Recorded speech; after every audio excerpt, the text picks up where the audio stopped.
요한 3서 9절로 12절 말씀. 내가 두어 자를 교회에 썼으나 그들 중에 으뜸되기를 좋아하는 디오드레베가 우리를 맞아들이지 아니하니 그러므로 내가 가면 그 행한 일을 잊지 아니하리라.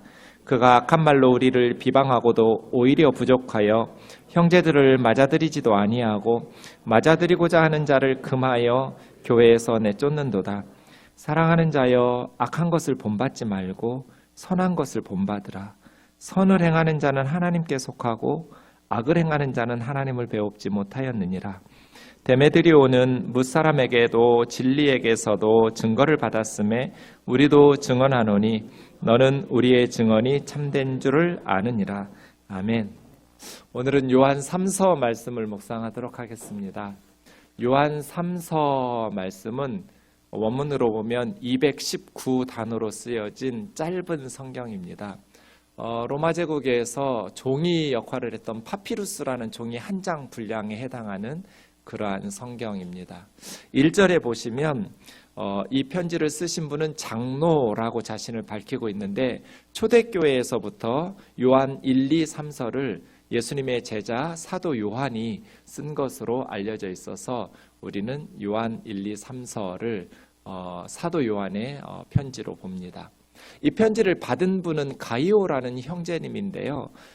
가이오라는 이름은 기쁨이라는 뜻인데 로마 제국에서 아주 흔한 이름 중에 하나여서 구체적으로 누구인지 알기에는 자료들이 많지 않아서 모릅니다.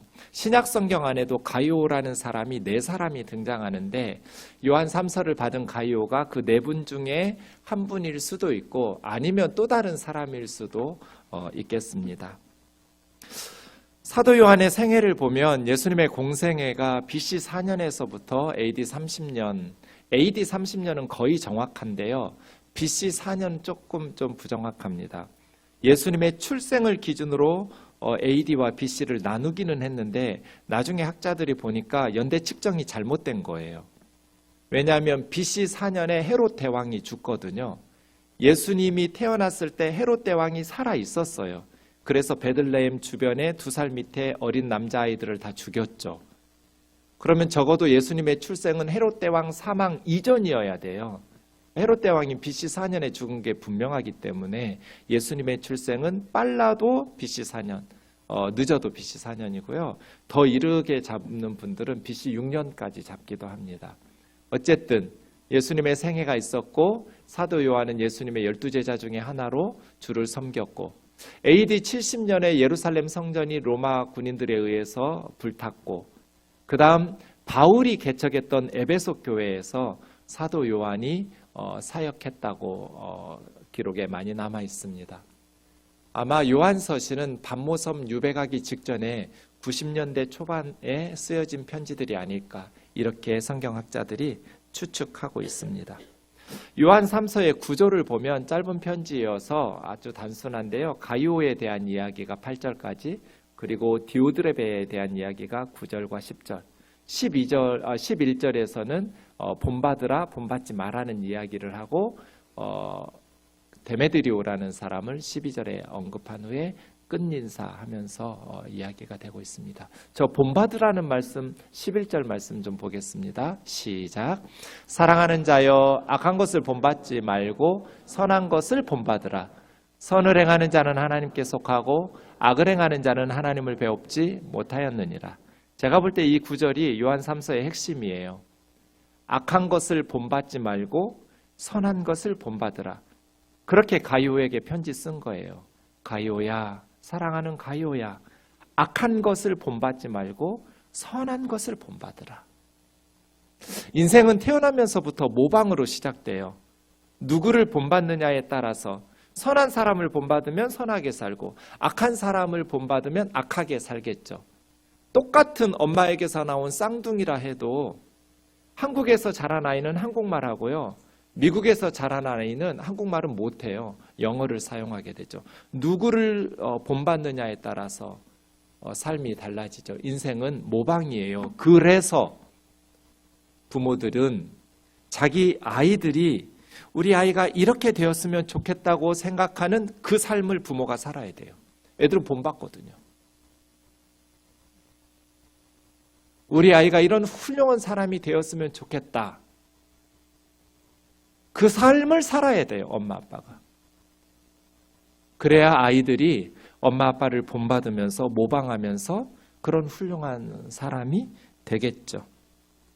그래서 우리가 좋아하는 백범 김구 선생님이 좌우명으로 삼은 시라고 해서 유명해진, 원래 이 시는 이제 서산대사의 시라고 알려져 있었는데 사실 학자들이 이렇게 연구해 보니까 서산대사의 시가 아니고 조선 순조 때 이면 이양현이라는 분의 시라는 것이 밝혀졌어요. 답설야중거 눈 덮인 들판을 걸을 때 불수호란 행 함부로 어지럽게 걸어가지 마라. 금일 아행적 오늘 내가 걸은 이 발걸음이 수작 후인정 뒷날 내 뒤를 따르는 후세들의 이정표가 될 테니까 함부로 걷지 마라. 이게 앞선 세대들의 어떤 의무죠. 아이들이 본받으니까 모방하고 따라하니까. 저는 오늘 우리 기성세대들의 모습을 아이들이 어떻게 생각할까 너무 염려가 돼요. 장관이 될 자격이 없는 사람이 장관이 되었어요. 문제는 장관 자리에서 물러나라는 사람들도 똥 묻은 개가 겨 묻은 개를 나무라는 시기예요. 우리 아이들이 이렇게 싸우고 있는 어른들의 모습을 어떻게 볼까?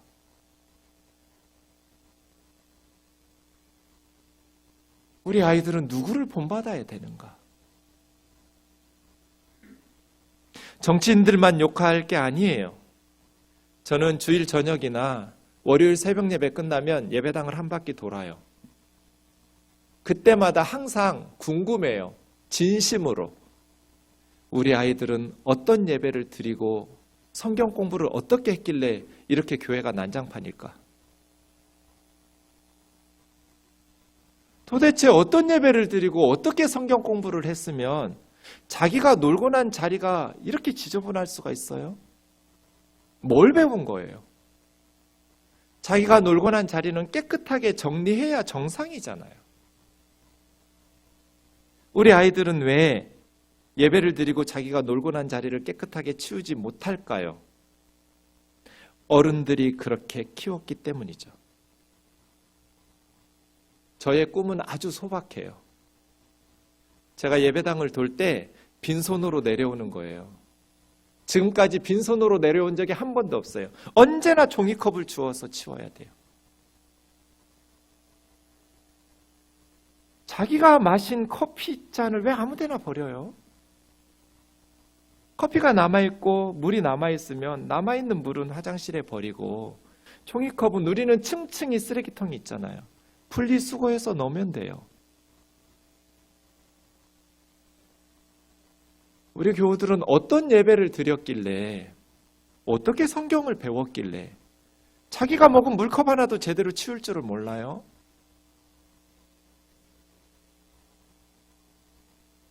함부로 살지 마라. 아이들이 보고 배우니까.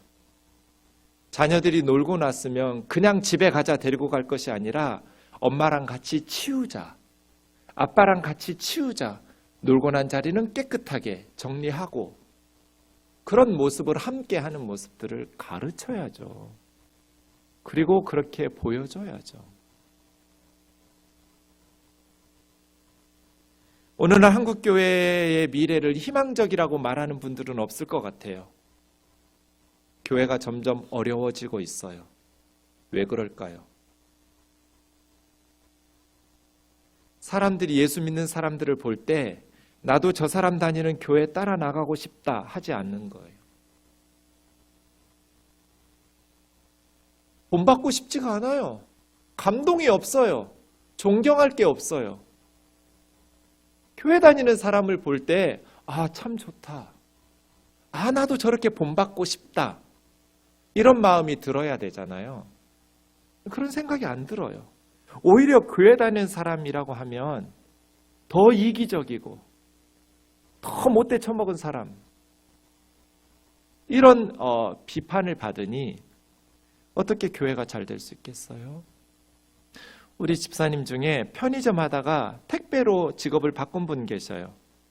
몇 달 후에 저를 찾아왔어요. 목사님, 한국교회 큰일 났어요. 왜요?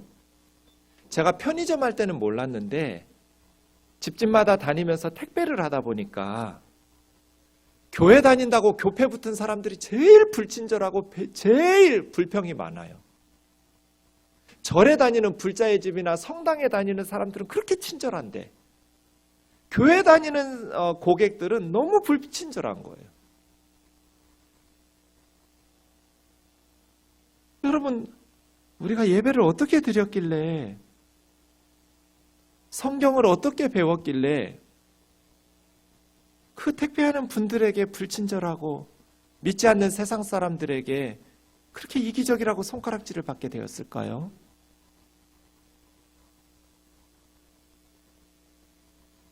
우리는 예수 믿는다고 박해가 있는 나라가 아니에요.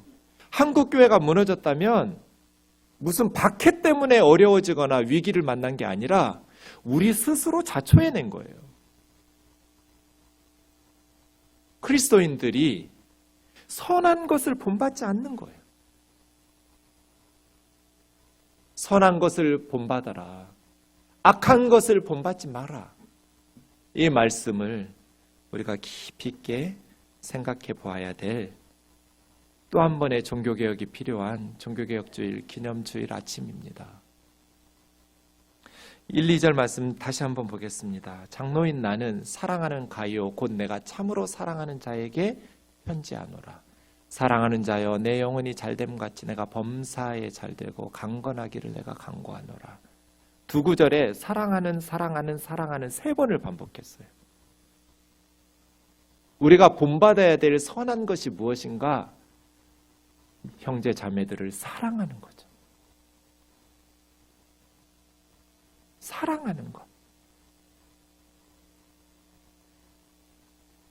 사도 요한은 가이오를 진심으로 사랑했어요. 말로만 사랑한다고 말하지 않고 진심으로 사랑했어요. 그런데 두 번째 사랑한다고 말할 때 참으로 사랑했어요. 이 참으로 사랑한다라는 말을 직역하면 엔 알레세이아예요. 엔은 어디 안에서 영어로 하면 in이에요. in. 알레세이아는 진리예요. 진리. 그래서 참으로라고 번역한 저 말은 진리 안에서 사랑하는 이렇게 말했어요.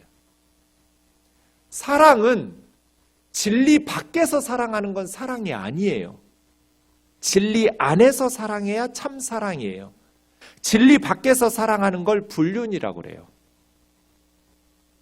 자기들끼리 아무리 좋아 죽어도 죽고 못 살아도 진리 밖에서 사랑하는 건 불륜이에요. 진리 안에서 사랑하는 것이 참 사랑이죠. 진리 안에서 예수님이 우리에게 주신 그 복음의 진리 안에서 하나님의 말씀의 진리 안에서 사랑해야죠. 제가 최근에 몇몇 친구들을 잃었어요. 오랫동안 동역자로 섬겼던, 함께 주를 섬겼던. 왜냐하면 제가 동성애를 죄라고 말했기 때문이에요. 자칭 개혁적이라는 신학자와 목회자들이 동성애를 죄라고 말하는 것은 소수자에 대한 폭력이라고, 그건 차별이라고, 인종차별이라고, 과 같은 거라고. 저는 동의할 수 없다고. 사람이 인종이 다르다고 해서 차별하면 안 되죠. 그건 죄예요. 하지만 동성애를 죄라고 말하는 것하고 인종차별하는 것하고는 다른 문제예요. 나는 그리스도인으로서 하나님의 말씀인 성경이 최상위에 있어요. 하나님께서 동성애를 죄라고 말했는데 더 성숙한 신학, 더 교양 있는 신학인 척하면서 동성애를 죄라고 하지 않는 것, 그것이 성숙한 신학자인지 저는 동의할 수 없어요. 하나님보다 더 사랑하면 안 돼요. 하나님의 말씀을 어겨가면서 사랑을 이야기하면 안 돼요. 하나님께서 죄라고 말씀하신 건 죄인 거예요. 그것은 참과 거짓을 분별하는 분별력을 심어주는 것이지 소수자의 인권을 착취하고 차별하자는 게 아니에요. 죄를 죄라고 말하는 걸 폭력이라고 말할 수는 없어요. 죄를 죄라고 말하지 않으면 이 세상은 선악의 구분이 사라질 거예요. 하나님의 말씀인 성경의 교훈을 최상위에 두고 모든 인간들의 사상과 문화와 철학을 다 그 하나님의 말씀인 성경 앞에 굴복시켜 복종하도록 하는 것이 목회자들의 책무죠. 사랑, 엔 알레세이아, 진리 안에서 사랑해야 돼요. 진리를 벗어난 것은 그건 참된 사랑이 아니에요. 어쨌든 교회가 무엇인가? 한국 교회에 무엇이 문제인가? 사랑이 없어서 문제예요. 진리 안에서 사랑하는 것, 이걸 회복하는 것이 종교개혁이에요. 한 영혼 한 영혼을 진리 안에서 참되게 사랑하는 것. 교회의 본질은 선교가 아니에요. 구제도 아니에요. 교회를 교회되게 하는 건 사랑이에요. 요한복음 13장 35절에서 예수님께서는 너희가 서로 사랑하면 이로써 모든 사람이 너희가 나의 제자인 줄 알리라고 말씀하셨어요.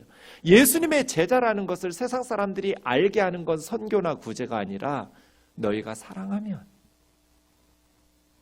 예수님이 사랑의 삶을 실천하면서 사셨거든요. 예수님은 사랑으로 충만한 삶을 우리에게 보여주셨어요.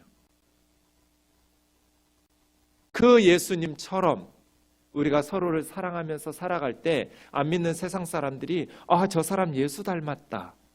예수의 제자인가 보다. 이렇게 하라는 거잖아요.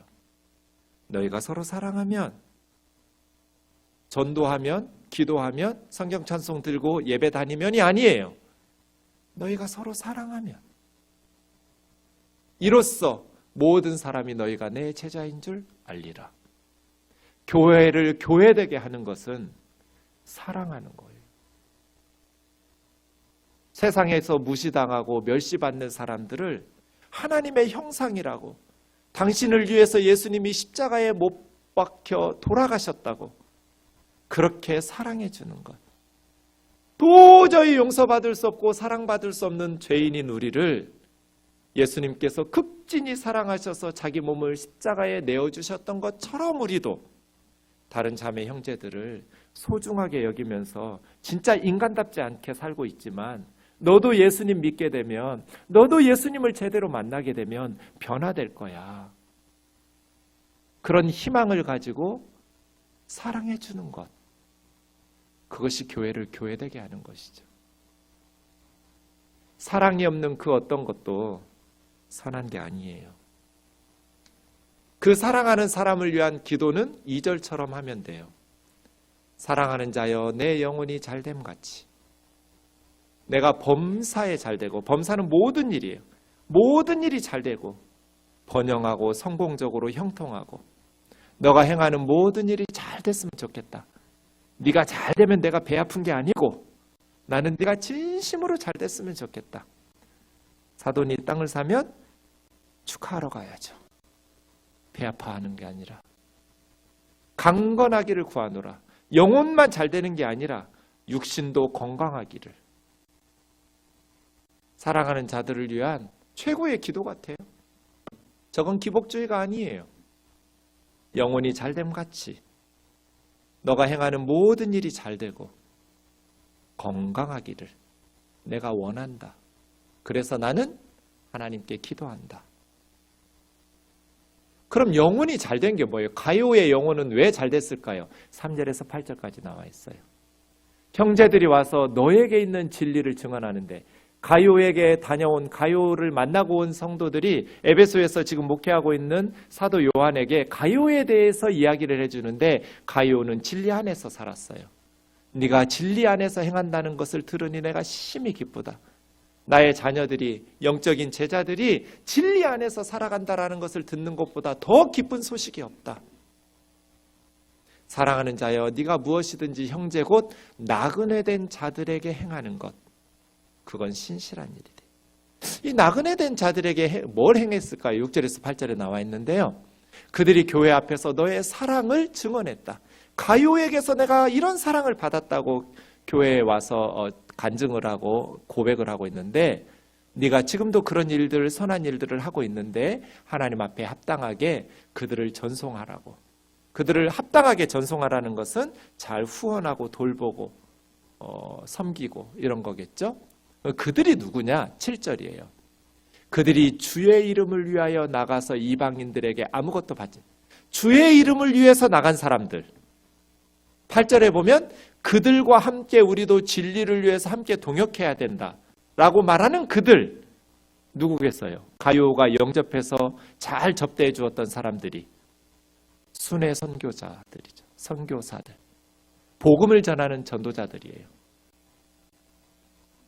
그런데 7절에 보면 이 복음 전도자들은 주의 이름을 위해서 복음을 듣지 못한 사람들에게 다니면서 전도하고 다니고 선교하는데 이방인들에게 아무것도 받지 않았어요.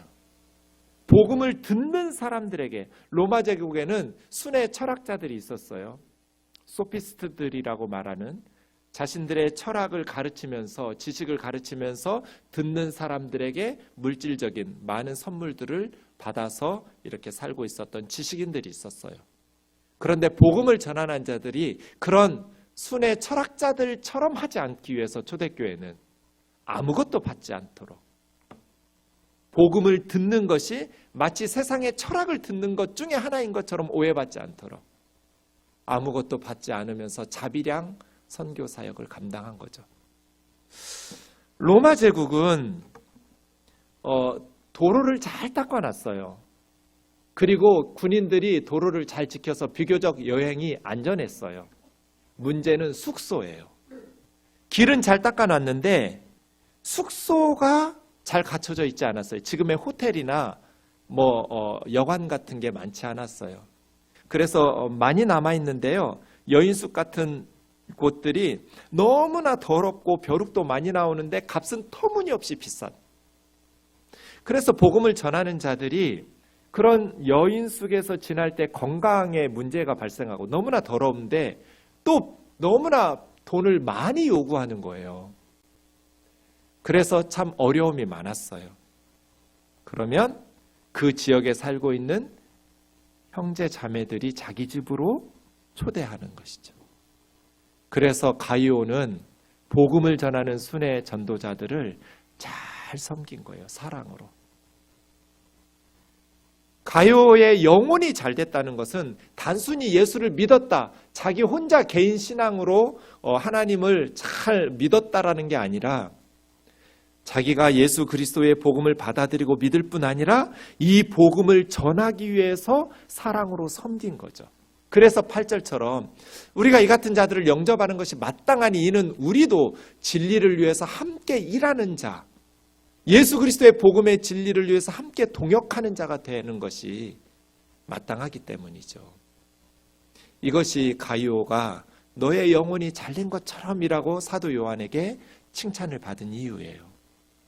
예수 그리스도의 복음의 진리 안에서 믿을 뿐 아니라 사랑으로 선교에 동참하면서 동역했기 때문이죠. 참된 사역자들의 모습이 7절에서 우리가 볼 수 있는데요. 이방인에게서 아무것도 받지 아니함이라. 디다케라는 문헌이 남아있어요. 우리가 1세기경에 아마 시리아 지역의 교회들에게 교회 신앙생활 입문서로 가르친 문서인 것 같은데요. 이 디다케라는 초대교회 문헌에 보면 어떤 성도나 전도자가 다른 지역 도시에 가서 이제 성도들의 신세를 지게 될 때 바로 가이오가 했던 것처럼 그렇게 다른 교회 성도들에게 신세를 질 때 하루만 신세를 지도록 되어 있어요. 디다케의 내용에 보면 아주 예외적으로 부득이한 경우에 이틀까지 봐줬어요. 그리고 3일째부터 더 머무르게 될 때는 반드시 그 집주인에게 숙박비를 내라고 했어요. 왜냐하면 이 도시에 처음 온 지 하루 만에 이렇게 돈 내기는 쉽지 않으니까 사랑으로 하루는 접대할 수 있어요.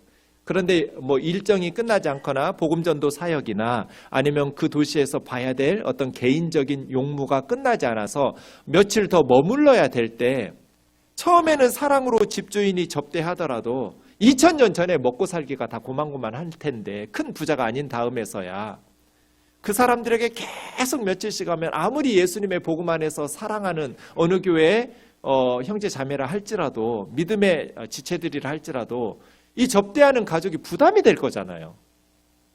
그러니까 그럴 경우에 둘째 날부터는 값을 지불하라는 거예요.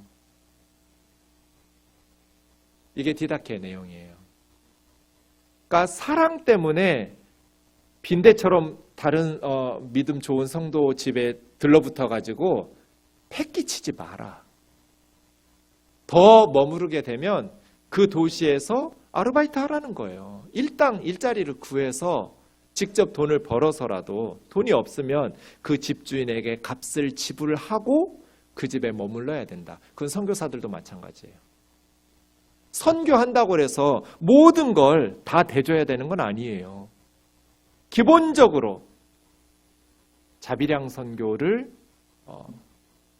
물론 교회나 성도들의 후원이 있는 만큼 더 많은 시간 복음을 전하는 일에 집중할 수 있겠죠. 하지만 내가 복음을 전하니까 너희 교회와 성도들이 다 나를 돌봐줘야지 이러지 말라는 거예요. 자립정신을 기초로 해서 복음을 전하도록 가르치는 것이죠.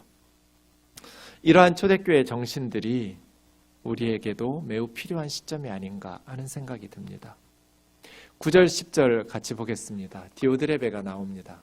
내가 두어 자를 교회에 썼는데, 그러니까 이건 요한 3서가 아니에요. 이전에 보낸 편지들이에요. 그때 짧게 썼어요. 사도 요한이 교회에 썼는데 그 사도적 교훈을 거부한 사람이 있었어요. 디오드레베라는 사람이에요. 디오스라는 이름이 제우스예요. 로마의 최고의 신 제우스. 드레베는 양육한, 제우스가 양육한 그런 이름인데요. 그러니까 이방인이에요. 개종한 크리스찬이겠죠.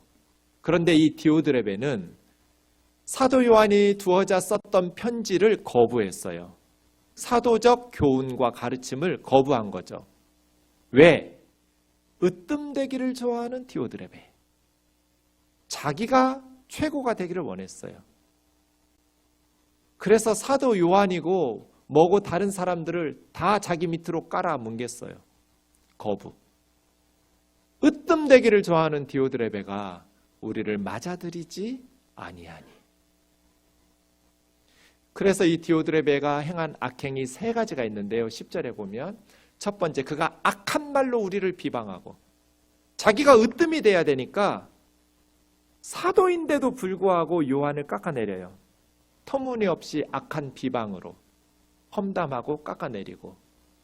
두 번째 악행은 그것도 부족하게 여겨서 복음을 전하는 형제들을 맞아들이지도 않고 자기만 왕노릇하고자 한 거예요, 교회에서. 그리고 세 번째, 다른 교우들이 그 순회 선교사들을 가이오처럼 맞아들여서 돌봐주려고 하는데도 그 성도들도 선교사들을 영접하지 못하도록 금지시키고 자기 말 안 들으면 교회에서 내쫓았어요. 그래서 사실은 이 디오드레베 때문에 가이오도 굉장히 힘들었을 거예요. 가이오도. 이것이 11절에서 악한 것은 본받지 말고 선한 것을 본받으라고 말하게 된 흐름이에요. 악한 것 본받지 말아야 될 것은 디오드레베예요. 디오드레베. 왜 디오드레베가 그렇게 악한 말로 사도들을 비방하고 또 다른 선교사들을 환영하고 영접해 주지도 않고 자기만 영접 안 하면 되지 영접해 주는 성도들도 금지시켜가면서까지 자기 말 안 들으면 교회에서 내쫓았을까요? 으뜸되기를 좋아했기 때문이에요.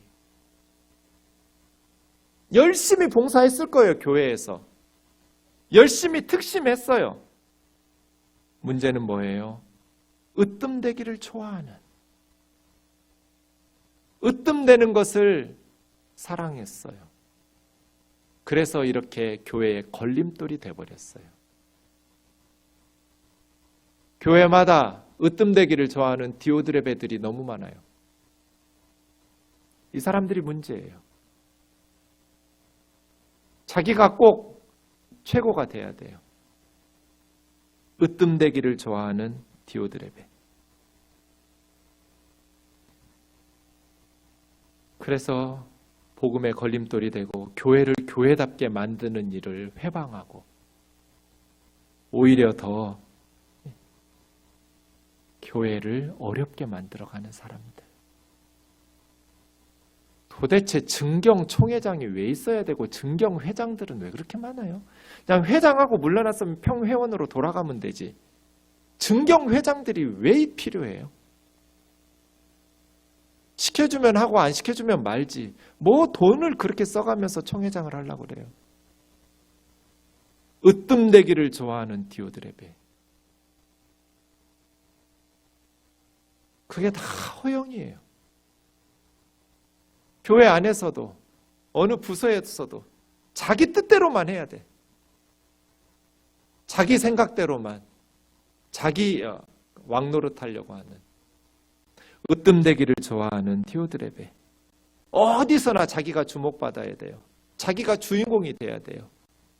결혼식장 가면 자기가 신부가 돼야 되고 사람들이 다 나 쳐다봐야 돼. 장례식장 가면 자기가 시체가 돼야 돼요. 다 나를 쳐다봐야 돼. 어디서나 내가 주인공해야 돼. 으뜸되기를 좋아하는 디오드레베. 본받지 마라.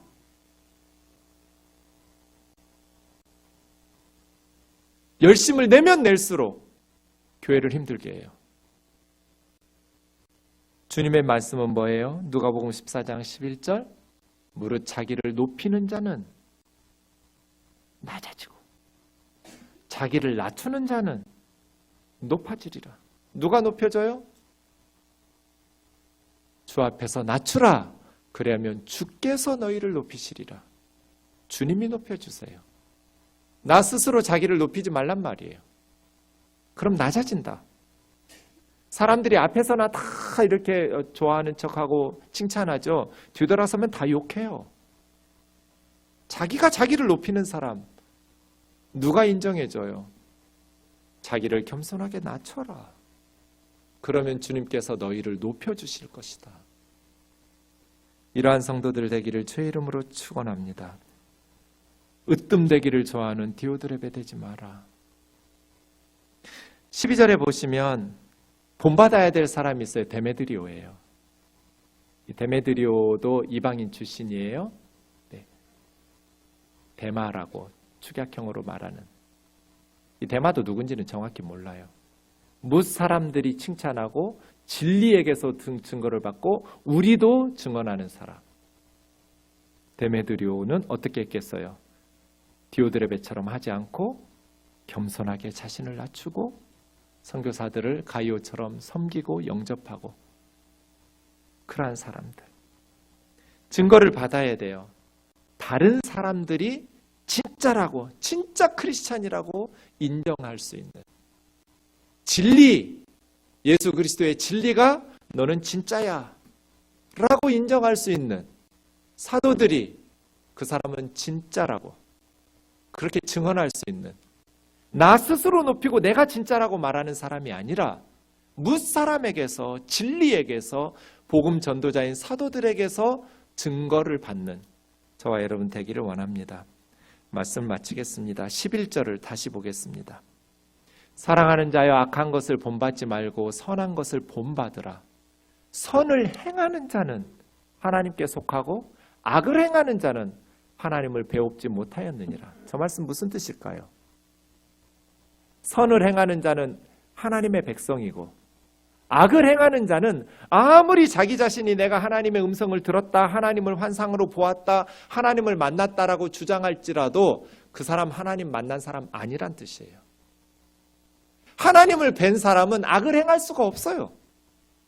하나님을 만난 사람은 그렇게 디오드레베처럼 으뜸되기를 좋아할 수가 없어요. 디오드레베는 하나님을 배운 사람이 아닌 거예요. 하나님을 뵌 적이 없는 사람이에요. 자기를 높이는 사람, 으뜸되기를 좋아하는 사람, 그 사람은 하나님을 만난 적이 없는 사람이에요. 아주 유창하게 설교하고 많은 사람들을 자기의 지도력 아에, 영향력 아에 두면서 그렇게 말씀을 가르치고 영적인 능력을 나타낸다 할지라도 그 사람을 떠나면서 내가 기도 응답을 받았는데, 내가 주의 음성을 들었는데 당신이 나에게 돈을 좀 줘야 된다고. 하나님 만난 적이 없는 사람인 거예요. 저희 아버지 암에 걸렸을 때도 어느 목사님이 기도 응답을 받으셨는데 500만 원을 헌금하면 말기 암이 낫는다고 저희 누나한테 그랬어요. 그래서 제가 그걸 뭐라고 대답했어? 그랬더니 목사님, 우리 하나님 그런 분 아니에요, 이렇게 대답했대요. 그래서 제가 집사가 제법인데,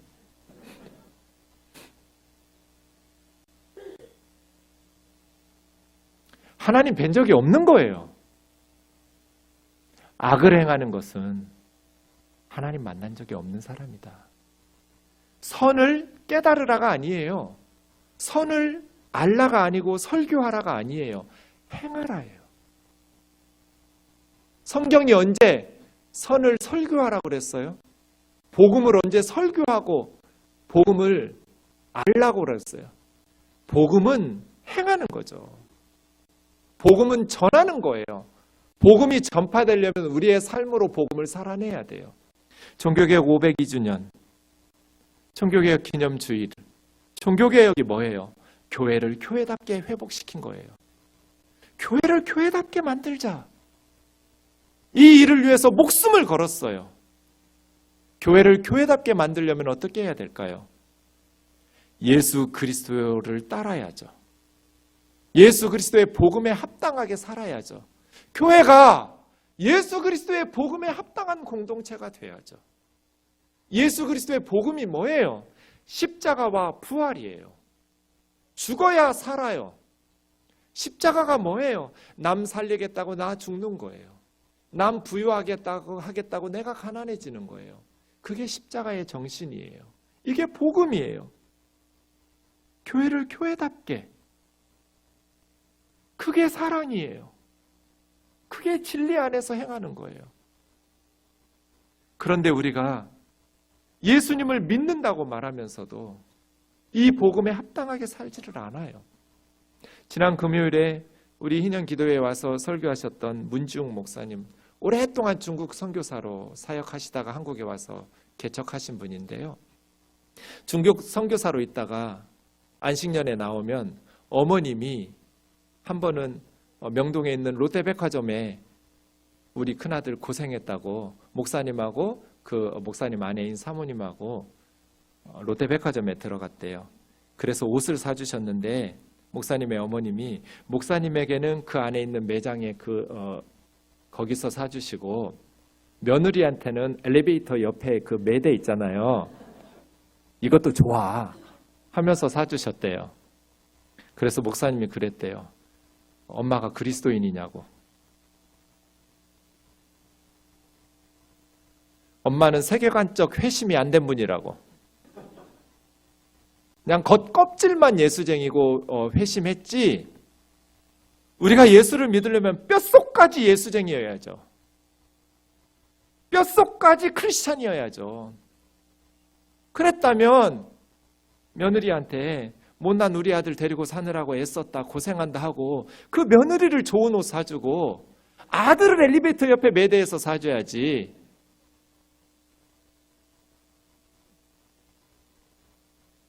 우리는 그리스도인이 아닌 거예요.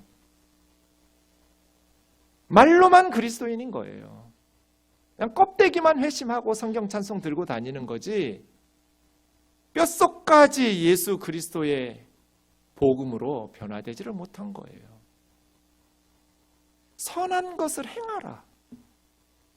내 속에 있는 자기를 부인하고 자기의 정욕을 꺾고 내 속에 있는 죄성을 다 토해내고 예수 그리스도를 따라야죠.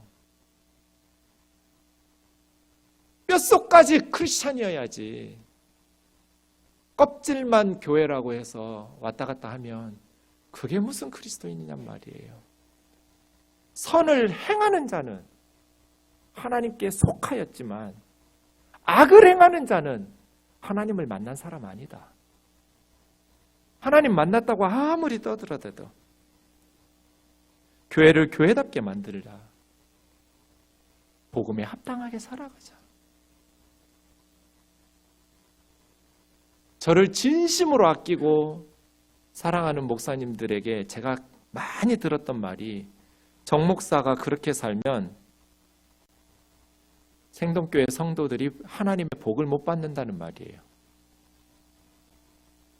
내가 무슨 좋은 거 누리고 싶어서가 아니라 주의 종을 잘 섬겨야 하나님의 복을 성도들이 받기 때문에 내가 좋은 차 타는 거야. 이걸 진심으로 말해요. 정 목사처럼 살면 교회 성도들이, 정 목사네 교회 성도들이 하나님이 주시는 복을 못 받아. 내가 좋은 거 먹고 누리고 싶어서가 아니야. 우리 성도들은 하나님의 복을 받아야 되니까 주의 종을 잘 섬겨야 복을 받지. 그래서 제가 이걸로 기도를 했어요. 정말 나 때문에 우리 성도들은 복을 못 받는 것일까? 그러다가 고린도전서 9장 18절에서 답을 찾았어요. 사도 바울의 고백이에요. 그런즉 내 상이 무엇이냐? 내가 복음을 전할 때 값없이 전하고 복음으로 말미암아 내게 있는 권리를 다 쓰지 아니하는 것. 예수님 앞에 갔을 때를 바울은 항상 염두하고 사역하는 거예요. 내가 주님 앞에 섰을 때 내가 주님으로부터 받을 상이 뭐냐는 거예요. 내가 복음을 전하는 선교사로서 복음을 전할 때 값없이 전한 것. 복음을 전하는 자가 마땅히 복음을 듣는 교회와 성도들로부터 후원을 받는 게 마땅한 권리이지만, 다른 선교사들이 그런다고 해서 뭐 타락한 싹군 목자라고 말할 수 없지만 당연한 마땅한 권리이지만, 내게 주어진 그 권리를 다 쓰지 않는 것. 내가 교회를 아꼈기 때문에, 성도들을 아꼈기 때문에 내게 있는 권리를 다 쓰지 않고 복음 전한 것. 세상 사람들처럼 자기 받을 거 다 받아 누리면서 복음 전하면 주님 앞에서 내가 받을 상이 뭐가 있냔 말이에요. 세상에서 다 받아버렸는데. 저게 정답 아니에요? 왜 오늘날 교회가 망가졌는가? 내게 있는 권리를 다 쓰지 못해서 주어진 권리보다 더 써버려요. 목회자들이. 성도들이 그렇게 목사를 타락시켜요. 그리고 목사들 타락했다고 욕해요. 자기들이 그렇게 만들어 놓고.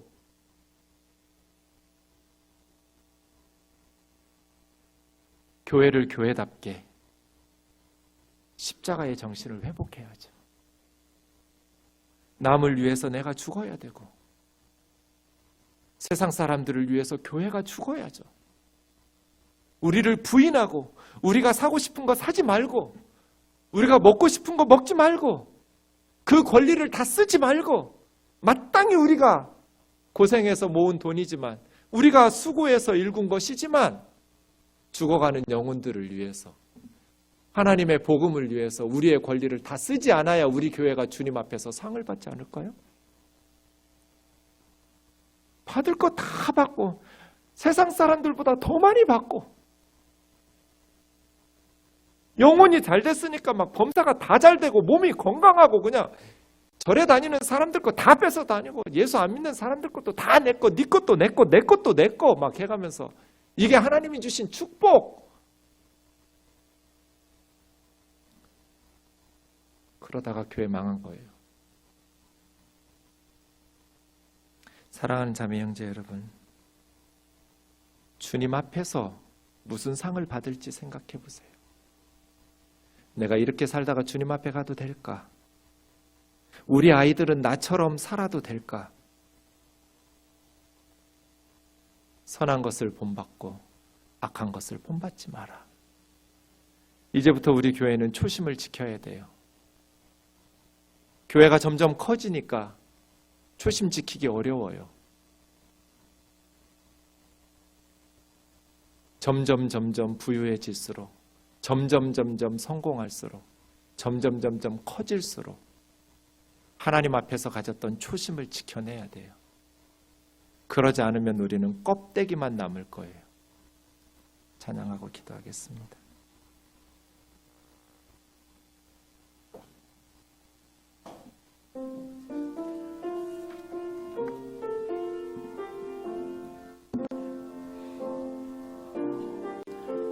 삶의 작은 일에도 그 마음을 알기 원하네. 그 길, 그 좁은 길로 가기 원해. 나의 작음을 알고 그분의 크심을 알며 소망, 그 깊은 길로 가기 원하네.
원하네.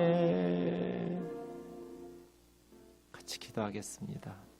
교회를 교회답게, 우리가 예수의 제자가 돼야지 종교인이 되면 안 되잖아요. 바리새인 되면 안 되잖아요. 겉껍데기만 예수 믿으면 안 되잖아요. 예수님의 제자다운 제자가 되도록 진짜 크리스찬답게 예수님처럼 살아갈 수 있도록 같이 기도하겠습니다.